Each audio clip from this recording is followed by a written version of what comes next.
Assalamualaikum warahmatullahi wabarakatuh. Selamat siang kepada Bapak Dedi Kurniawan sebagai tutor Bahasa Indonesia, Tata Bahasa dan Komposisi, serta rekan-rekan mahasiswa Universitas Terbuka dimanapun Anda berada. Perkenalkan, saya Nurul Hidayah dari Program Studi Sastra Inggris Bidang Minat dan Penerjemah, UPBJJ UT Palembang. Pada kesempatan kali ini, izinkan saya untuk mempresentasikan hasil analisis data terkait fungsi bahasa Indonesia dalam chat mahasiswa, analisis tuturan informal berdasarkan teori Goris-Keraf. Presentasi kali ini merupakan penyempurnaan dan penyelesaian dari tugas 1 serta tugas 2 yang telah saya kerjakan sebelumnya. Baiklah, untuk slide kedua, di sini bisa kita lihat ada pendahuluan atau latar belakang. Di sini juga membahas tentang dinamika bahasa dalam chat, fenomena tuturan informal mahasiswa, serta kepentingan penelitian. Bahasa Indonesia dalam chat mahasiswa bukan sekedar alat komunikasi, tetapi media untuk ekspresi identitas, membangun relasi sosial dan mengatur perilaku. Tuturan informal yang singkat dan kaya unsur sosial mencerminkan penggunaan bahasa secara alami. Penelitian ini penting untuk memahami 4 fungsi bahasa menurut Goris-Keraf, yaitu ekspresi diri, komunikasi, integritas sosial, dan kontrol sosial. Teori ini sangat relevan karena chat mahasiswa syarat dengan dimensi sosial dan emosional. Untuk memberikan pembahasan yang jelas, presentasi ini tertuju pada 3 permasalahan utama.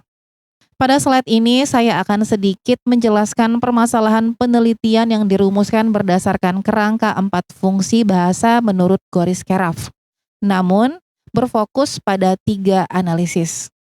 Permasalahan pertama ialah ekspresi diri dan komunikasi. Permasalahan pertama mengkaji bagaimana fungsi bahasa sebagai alat ekspresi diri dan komunikasi yang terlihat dalam percakapan informal mahasiswa di grup chat.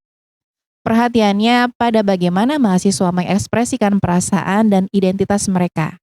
Sementara juga menyampaikan informasi dan mengatur kegiatan akademis melalui pesan singkat. Dan di permasalahan kedua yaitu integrasi dan adaptasi sosial. Permasalahan kedua berkaitan dengan fungsi bahasa sebagai alat integrasi dan adaptasi sosial dalam chat kelas. Penelitian ini juga melihat bagaimana tuturan digunakan untuk membangun hubungan, menjaga keakraban, dan beradaptasi dengan norma komunikasi yang berlaku di kalangan mahasiswa. Dan yang terakhir yaitu permasalahan ketiga berupa kontrol sosial. Permasalahan ketiga berfokus pada penggunaan bahasa sebagai alat kontrol sosial dalam grup mahasiswa. Di sini saya mengeksplorasi bagaimana bahasa digunakan untuk mengingatkan, memandu atau menegur anggota mengenai tanggung jawab dan disiplin, terutama dalam konteks tugas dan aktivitas belajar. Baiklah Bapak Tutor dan rekan-rekan mahasiswa yang saya hormati dimanapun Anda berada, bisa kita lihat di slide selanjutnya yaitu berupa teori yang digunakan dan teori utama fungsi bahasa menurut Goris-Keraf. Teori pokok yang saya terapkan dalam analisis ini adalah fungsi bahasa menurut Goris-Keraf. Goris-Keraf juga menguraikan bahwa bahasa memiliki 4 fungsi utama yang saling berhubungan. Fungsi pertama adalah ekspresi diri, yang berarti bahasa digunakan oleh penutur untuk menyampaikan perasaan, pemikiran, dan sikap pribadinya, seperti perasaan bangga, bahagia, atau bahkan kecewa. Selanjutnya, fungsi kedua adalah komunikasi, yaitu bahasa berperan sebagai alat untuk menyampaikan informasi, permintaan, dan pernyataan kepada lawan bicara. Contohnya termasuk ucapan seperti, "Di mana dokumen itu?" atau "Kirim lagi ya." Dan selanjutnya bisa kita lihat juga di fungsi ketiga adalah integrasi dan adaptasi sosial, di mana bahasa digunakan untuk menjalin kedekatan, menyesuaikan diri dengan norma kelompok, dan memperkuat rasa kebersamaan. Ini terlihat juga dari ajakan, sapaan hangat, dan penggunaan bahasa gaul dalam interaksi sehari-hari. Dan terakhir di fungsi keempat adalah kontrol sosial, yaitu bahasa yang digunakan untuk mempengaruhi sikap atau perilaku orang lain, misalnya melalui nasihat, peringatan, atau ajakan kolektif. Teori ini sangat relevan untuk menganalisis data chat grup mahasiswa karena tuturan dalam chat tersebut cenderung informal, singkat, dan kaya akan unsur sosial yang mencerminkan keempat fungsi tersebut. Dan selanjutnya penelitian ini juga menggunakan metode kualitatif deskriptif untuk menganalisis peran bahasa dalam percakapan chat mahasiswa. Sumber data utama terdiri dari korpus chatting dari kelompok kelas yang mencakup fungsi ekspresi diri, interaksi, integrasi, serta penyesuaian sosial dan juga kontrol sosial, seperti yang dijelaskan oleh Goris Keraf. Data diambil dengan cara mendokumentasikan riwayat chat dan mengamati teks untuk memilih tuturan yang relevan. Lalu dilengkapi dengan wawancara singkat bersama beberapa mahasiswa untuk menjelaskan konteks yang memperkuat interpretasi. Pada slide ini bisa kita lihat ada metode pengumpulan data. Pada presentasi ini saya menguraikan tipe kata yang paling sering muncul dalam kumpulan bahasa gaul dari tahun 2025 sampai tahun 2026. Pertama, jenis serapan atau browing adalah yang paling menonjol mencapai 13 dari 40 data atau sekitar 32,5%. Contohnya termasuk kalimat seperti vibe, glow up, flex, salty, sus, soft life, lead, slay, bad, kringe, gibah, canon, even, dan main karakter. Dominasi serapan ini menandakan betapa kuatnya pengaruh bahasa Inggris dan bahasa lainnya pada cara berkomunikasi remaja serta mahasiswa di platform sosial. Selanjutnya kategori terbesar kedua terdiri dari singkatan dan akronim dengan 10 data atau 25%. Contoh kalimatnya adalah mager, kepo, baper, bucin, delulu, pansos, culit, rempong, dan gace. Bentuk-bentuk ini juga mencerminkan kecenderungan untuk mempercepat penggunaan bahasa agar lebih efisien dan cocok dengan gaya percakapan santai dalam chat serta komentar.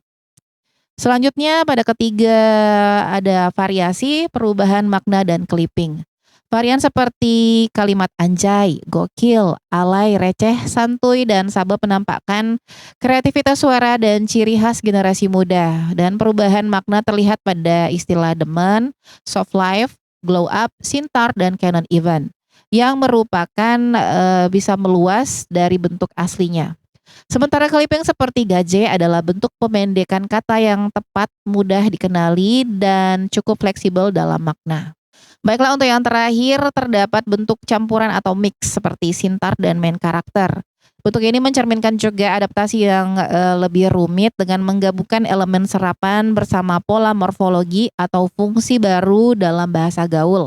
Secara keseluruhan, temuan ini menunjukkan bahwa bahasa gaul bukan hanya alat humor, tetapi juga sarana ekspresi kreativitas dan penanda identitas bagi remaja serta mahasiswa.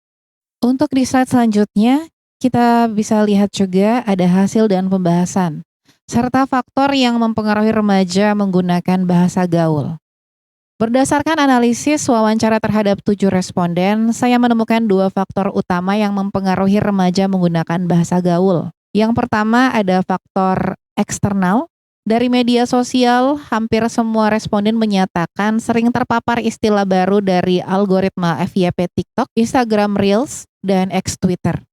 Mereka langsung meniru istilah yang sedang viral karena paparan berulang di feed mereka. Dan selanjutnya ada faktor internal berupa solidaritas kelompok dan FOMO. 5 dari 7 responden mengaku menggunakan bahasa gaul agar diterima di circle pertemanan, terlihat update dan menghindari label jadul atau ketinggalan zaman. Dan untuk kesimpulannya yaitu pada kedua faktor ini, yaitu saling memperkuat.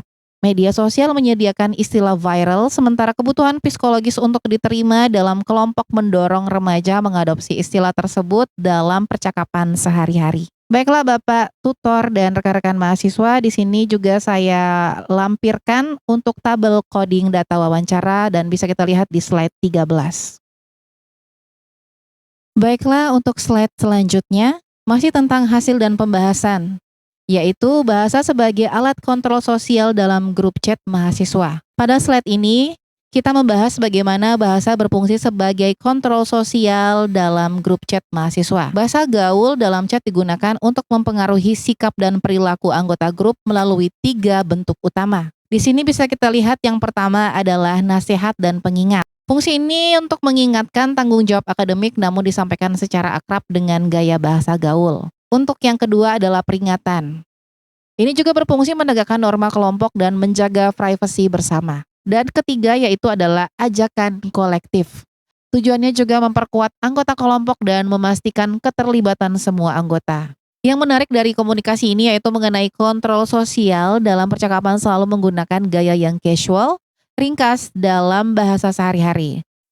Baiklah kepada Bapak Tutor dan rekan-rekan mahasiswa Universitas Terbuka yang saya hormati dimanapun Anda berada. Tibalah kita pada pembahasan terakhir yaitu kesimpulan.